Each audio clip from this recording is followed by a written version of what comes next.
बिस्मिल्लाहिर्रहमानिर्रहीम। अस्सलाम वालेकुम नाज़रीन, फरवाज एनबी न्यूज़ के प्लेटफॉर्म से मैं आपका मेज़बान नवाज भुट्टो आपकी खिदमत में हाजिर। नाज़रीन, आखिर 15 तारीख को क्या होने जा रहा है इस्लामाबाद में? इस्लामाबाद में जो कुछ होगा, क्या वो एक नई तारीख रकम करेगा या फिर सुप्रीम कोर्ट, पार्लियामान और हुक्मरान इत्तेहादी जमातें और जो मतलब डिस्ट्रिक्ट एडमिनिस्ट्रेशन, इन सब के बीच में जो खिचड़ी पकने जा रही है वो क्या होगी, उसका जायका क्या होगा? ये बहुत हैरानकुन बातें हैं। यानी ये पहली बार हमने देखा है कि हुक्मरान इत्तेहाद खुद यानी हत्ता कि सुप्रीम कोर्ट से जो इश्यूज हैं, डिस्प्यूटेड इश्यूज हैं, उन पर हुकूमत किसी और तरीके से भी बात कर सकती थी, किसी और तरीके से भी उनको हैंडल कर सकती थी, मैनेज कर सकती थी। या अगर हुकूमत में कोई विल नहीं थी तो फिर किसी तीसरे फरीक को बीच में डाल के मामला को किसी एक तरफ ले जाया जा सकता था। लेकिन एक तरफ हुकूमत है कि अपनी जिद पे अड़ी हुई है और दूसरी तरफ सुप्रीम कोर्ट है कि वो इमरान खान के इश्क में मजनू हुई फिरती है। कभी कहीं वो चीफ जस्टिस अमृता बंदयाल मुझे जो है मजनू बने दिखाई देते हैं, तो कभी मुझे वो रांझे दिखाई देते हैं। तो अगर ये इस तरह इदारे चलेंगे तो फिर काम कैसे चलेगा? अगर तसादुम की सूरत हाल पैदा होती है, अगर कोई भी हादसा, कोई भी सानिया होता है, या जिस तरह JUIF के डंडा बरदार हैं, क्या वो भी जो है वो PTI की तरह अगर बिहेव करते हैं और अगर वो भी इंतजामिया के साथ इसी तरह तसादुम में आ जाते हैं तो फिर उसके नतायज क्या निकल सकते हैं? नाज़रीन, बहुत सारे सवाल हैं, लेकिन इन सवालों के जवाब आज आपको मैं नहीं दे सकता क्योंकि मेरे पास इन सवालों के जवाब नहीं है। तो इन सवालों के जवाब के लिए यकीनन मुझे किसी की मदद की ज़रूरत पड़ेगी।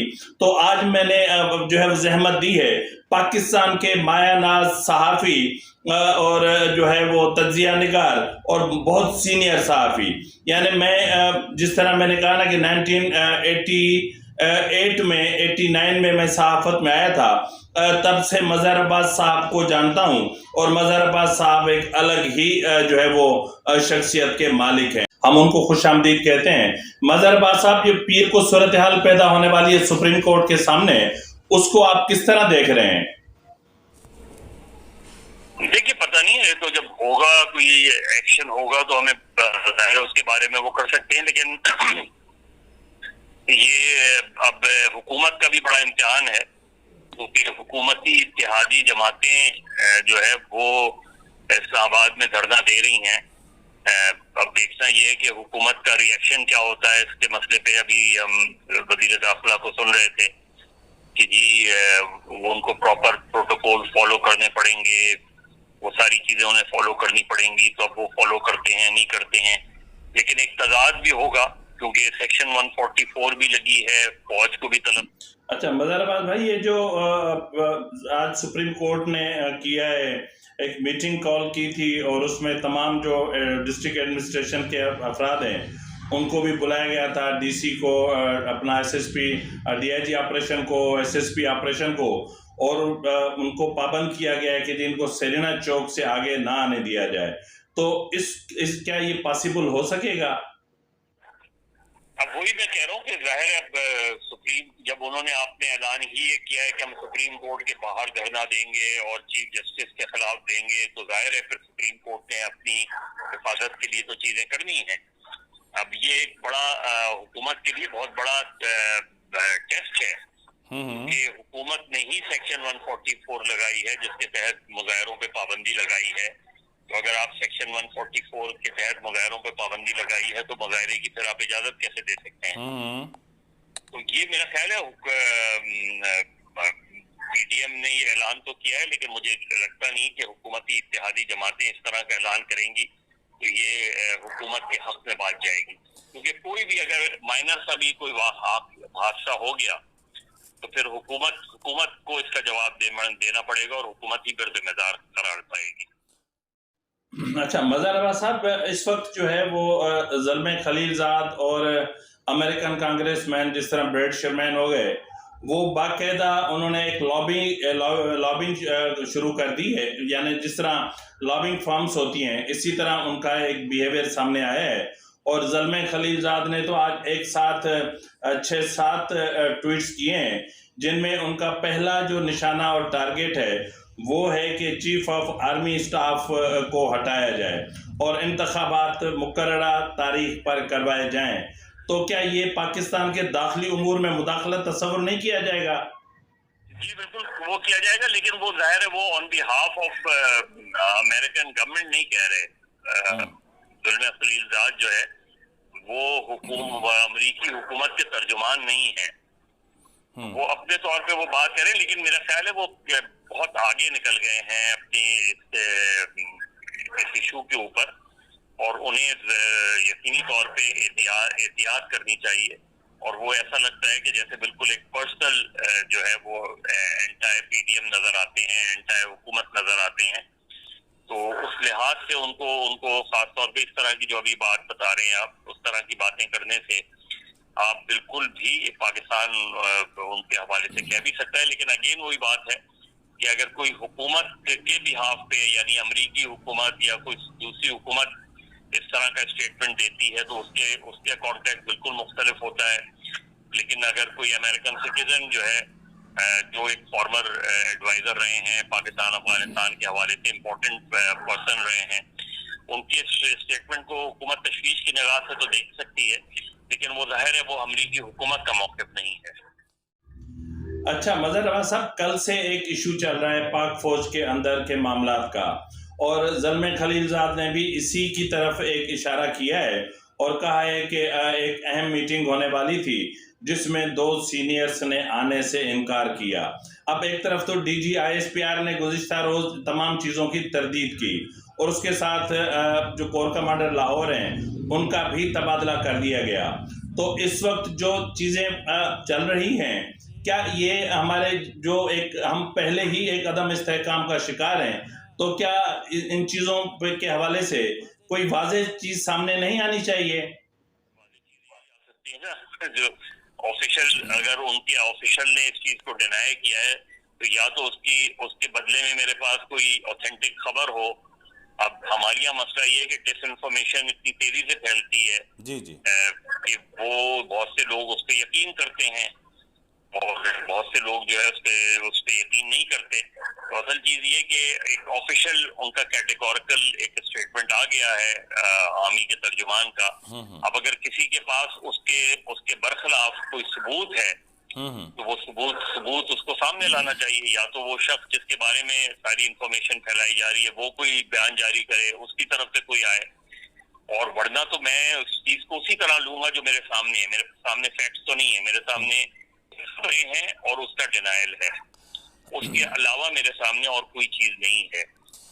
ये खबरें सही भी हो सकती हैं, गलत भी हो सकती हैं, लेकिन अनटिल अनलेस मेरे पास कोई काउंटर जो है इंफॉर्मेशन ना हो तो मैं महज जो रूमर्स हैं, स्पेकुलेशंस हैं, उसकी बुनियाद पे जाहिर है मैं अपना तजिया नहीं कर सकता। 15 तारीख को एक तवक्को जाहिर की जा रही है कि सुप्रीम कोर्ट की तरफ से वजीर आजम के खिलाफ तौहीन अदालत की कार्रवाई भी शुरू हो सकती है, और इलेक्शन कमीशन की तरफ से जो रिव्यू सबमिट किया गया है वो भी जो है वो उस पर भी समाअत होगी। तो इन दोनों चीजों को आप किस तरह देख रहे हैं? देखिए, समाअत तो हो रही है, उसकी तो तारीख फिक्स है कि इलेक्शन कमीशन ने जो रिव्यू किया है उस पर समाअत हो रही है। लेकिन एन मुमकिन है कि कंटेम्प्ट, क्योंकि जाहिर है ये सवाल तो पूछा जाएगा कि 14 मई को इलेक्शन कमीशन ने इलेक्शन क्यों नहीं कराए, तो वो उसका जवाब जो भी आएगा उसकी बुनियाद पे उन्होंने ये इलेक्शन कमीशन की रिव्यू पिटीशन पे ही ये बात है। लेकिन मुझे मैं कह नहीं सकता, लेकिन मुझे लगता नहीं कि कंटेम्प्ट की कार्रवाई होगी। उसकी वजह ये कि वो फिर आप कंटेम्प्ट की अगर कार्रवाई करेंगे तो वजीर आजम ये कह सकते हैं कि जी हम काबीना ने तो उसका फैसला कर लिया था, पार्लियामेंट ने उनको रोक दिया, तो पार्लियामेंट को के हवाले से कैसे सुप्रीम कोर्ट वो करेगी। तो मुझे करने को कुछ भी कर सकती है सुप्रीम कोर्ट, लेकिन मुझे इस चीज का कम इम्कान लग रहा है कि सुप्रीम कोर्ट वजीर आजम के खिलाफ तौहीन अदालत की कार्रवाई का आगाज करेगी या वजीर दिफा के खिलाफ या वजीर खजाना के खिलाफ, क्योंकि वो अगर कैबिनेट के पूरी कैबिनेट के खिलाफ वो करते हैं तो कैबिनेट ये पोजीशन ले कि जी हमने तो सुप्रीम कोर्ट के ऑर्डर के अमल के लिए हमने ये अप्रूव कर दिया था, पार्लियामेंट ने हमें रोक दिया। तो एक ऐसी सिचुएशन में जहां एक क्लैश वाली सिचुएशन हो, उसमें मेरा ख्याल है सुप्रीम कोर्ट इस सूरत हाल को और ज्यादा खराब करने में इज्तनाब करेगी। लेकिन बहरहाल हम फाइनल कह नहीं सकते 15 तारीख को क्या होगा, लेकिन जाहिर है इलेक्शन के हवाले से 14 मई को इलेक्शन क्यों नहीं हो सके, इसके हवाले से बहुत से सवाल होंगे। अच्छा वज़ीर साहब, मेरा आखिरी सवाल है कि जिस तरह सुप्रीम कोर्ट ने इमरान खान को बुलवाया और उनको एक जो है वो वीआईपी प्रोटोकॉल में और फिर गिरफ्तारी से बचाने के लिए रात को अपना मेहमान बना के रखा, और दूसरे दिन इस्लामाबाद हाई कोर्ट में जमानतों की होलसेल लगी, और जबकि जिस केस में उनको गिरफ्तारी दिखाई गई उस केस में तो वो जमानत के लिए इस्लामाबाद हाई कोर्ट गए ही नहीं थे। तो सुप्रीम कोर्ट और इस्लामाबाद हाई कोर्ट का ये जो बिहेवियर है, ठीक है हम बहुत मोहतात होकर इन चीज़ों पर बात करते हैं, लेकिन जिस तरह कल जमानतों की होलसेल लगी, या उस दिन जिस तरह चीफ जस्टिस का कंडक्ट था, या जिस तरह के जो है वो कलमात अदा किए गए, क्या इस तरह की चीज़ें पाकिस्तान की तारीख में आपने पहले कभी देखी हैं? मुझे नवाज आप बता सकते हैं कि पाकिस्तान की तारीख में किसी प्राइम मिनिस्टर पर 100 के करीब मुकदमात हों? बिल्कुल नहीं, कभी नहीं हुआ, है ना, नहीं हुआ है ना। तो ये भी हमारे यहाँ एक मसला ये है कि हमारे यहाँ सियासत में इख्तलाफात को दुश्मनियों में बदल दिया गया है। हमारे यहाँ हो ये रहा है कि आप देखिए किसी पर अगर आपने कोई इल्जाम साबित कर देना, उसके लिए एक मुकदमा भी काफी होता है। सही। और किसी एक मुकदमे में भी अगर किसी को आप सजा दिलवाने में कामयाब हो जाएं तो वो डिस्क्वालीफाई हो जाएगा। अब मसला ये है कि हमारे यहाँ ऐसा लग रहा है, इसके दोनों पहलू हैं। एक तो ये कि इतने मुकदमात एक साल के अंदर बहुत ही गैर मामूली, जो आज तक पाकिस्तान की सियासी तारीख में हमने नहीं सुना कि किसी प्राइम मिनिस्टर पे कोई 100 के करीब मुकदमात हों। और फिर कल जो इस्लामाबाद और जिस तरह कल सुप्रीम कोर्ट के चीफ जस्टिस ने इसके बावजूद कि उन्होंने उनको इस्लामाबाद हाई कोर्ट के फैसले को गैर कानूनी करार देने का उन्हें इख्तियार है, उन्होंने कर दिया। लेकिन कभी भी सुप्रीम कोर्ट की बेंच जो है वो कभी भी किसी भी फर्द को, चाहे वो एक्स प्राइम मिनिस्टर हो या एक्स चीफ मिनिस्टर हो या कोई भी मुल्जिम हो, उसको कभी भी इस तरीके से मुखातिब करते हुए नहीं कहती कि आपको देखकर बड़ी खुशी हुई या ये कि विश यू गुड लक। सही। ये जो रिमार्क्स थे इनको जाहिर है वकला के हलकों में भी और अदरवाइज भी इन चीजों को देखा गया। आप इसके बगैर जब आपने रिलीफ देना तो इसके बगैर भी आपने रिलीफ दे दिया ना। तो ये चीज अगर आप सिर्फ ये रिलीफ दे देते तो वो काफी था। फिर आपने उनको कहा कि आप जो है वो सुप्रीम कोर्ट की प्रोटेक्टिव उसमें हैं। अब ये जो चीज है ये भी कभी नहीं हुई पाकिस्तान की। मज़हर भाई, यहाँ पर मेरा एक ज़िमनी सा एक सवाल है, छोटा सा, अदना सा, मासूम सा सवाल है कि जिस तरह सुप्रीम कोर्ट के में हुआ, यानी इस्लामाबाद हाई कोर्ट से रिकॉर्ड तक तलब नहीं किया गया, तो क्या इससे इस्लामाबाद हाई कोर्ट के जो जज साहिबान हैं, क्या उनका जो मोराल है क्या वो डाउन नहीं होगा? देखिए बहुत अजीबो गरीब चीजें हो रही हैं भाई इस वक्त। लेकिन जो इस्लामाबाद हाई कोर्ट में आपने कहा कि होलसेल लगी हुई थी, ये हमारी तारीख में पहले भी हो चुका है। यानी चंद घंटों में 4 बेंच बने। बात तो सुन ले मेरे भाई, बात तो सुन ले पहले। मसरूर एहसन कि आप भी वाकिफ है, मैं भी वाकिफ। जी बिल्कुल, ठीक है ना। कई मरतबा दर्जनों मुकदमात ये हो गए तो उन्होंने फिर बुलाया इन्वेस्टिगेशन ऑफिसर को और उन्होंने कहा कि मुझे बताओ इस पर कितने मुकदमात हैं। सही। और वो लेकर आओ डिटेल, और फिर उन्होंने अपने ऑर्डर में ये लिखा सही कि आज के बाद अगर उसके ऊपर अगले 1 साल में आपको कोई मुकदमा कायम करना हो तो आप पहले अदालत को बताएंगे। सही। उसके बाद उसपे तो हमारी सियासी तारीख में बदकिस्मती से ये चीजें होती रही हैं, क्योंकि हम मुकदमात की भरमार करते हैं सिर्फ अपने मुखालिफ को परेशान करने के लिए। सही।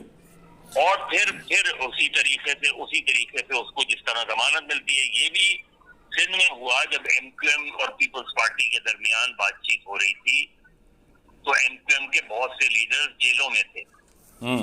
सही, उन सबको पैरोल पे रिहा किया गया, और पैरोल आपको पता है कि चंद दिनों का होता है, चंद घंटों का होता है। सही, उनको पैरोल पे रिहा किया गया और वो फिर वजीर बन गए। सही, और फिर वापस नहीं गए जेल में। सही। तो हमारी सियासी तारीख में ये चीजें इसलिए होती हैं क्योंकि हमने किसी भी गवर्नमेंट ने सही मानों में रूल ऑफ लॉ कायम ही नहीं की। सही मानों में हमारे यहाँ कानून ने अपना सही रास्ता इख्तियार ही नहीं किया। सही। तो हमारे यहाँ ना प्रोसिक्यूशन का रवैया बेहतर रहा है, ना डिफेंस का रवैया बेहतर रहा है। सही। ना हुकूमतों का रवैया बेहतर रहा है, ना अदालतों का रवैया बेहतर रहा है। तो हमारे यहाँ जब तक एक अगर सही मानों में रूल ऑफ लॉ नहीं आएगा, तो हम क्योंकि देखें ना, अब हम आप सारे लोग जो है वो हम जब कोई बेंच लगती है तो हमें अंदाजा हो जाता है कि इस बेंच से क्या फैसला होगा। सही। तो जब एक लोगों का ये माइंडसेट अदालतों के बारे में बन जाए, तो इसका मतलब ये है कि इंसाफ का जो तराजू है वो कहीं ना कहीं वो अपना वजन जो है वो खो बैठा है।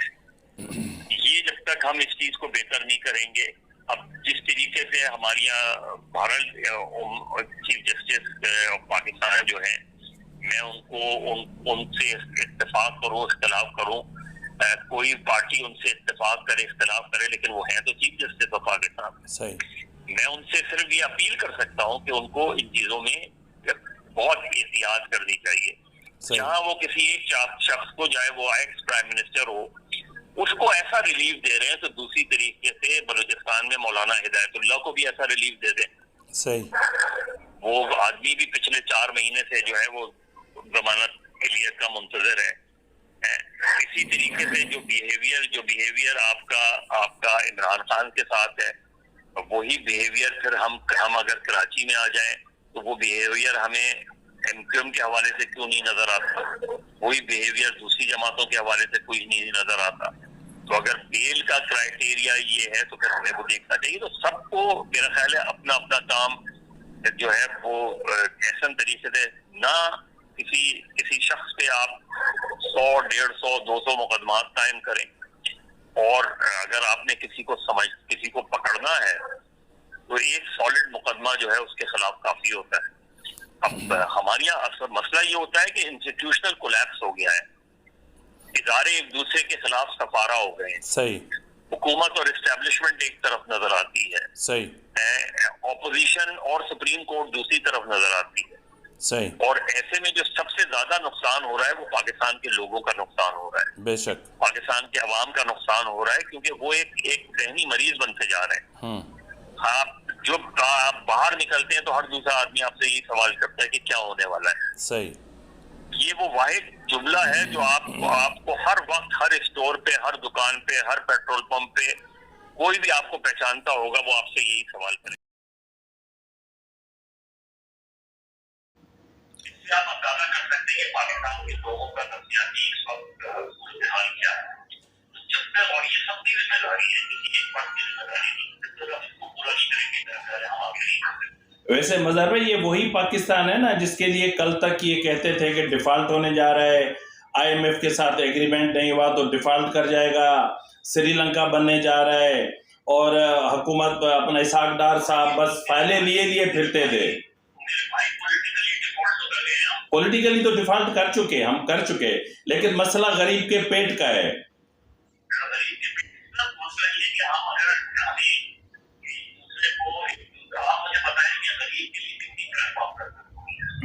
सही।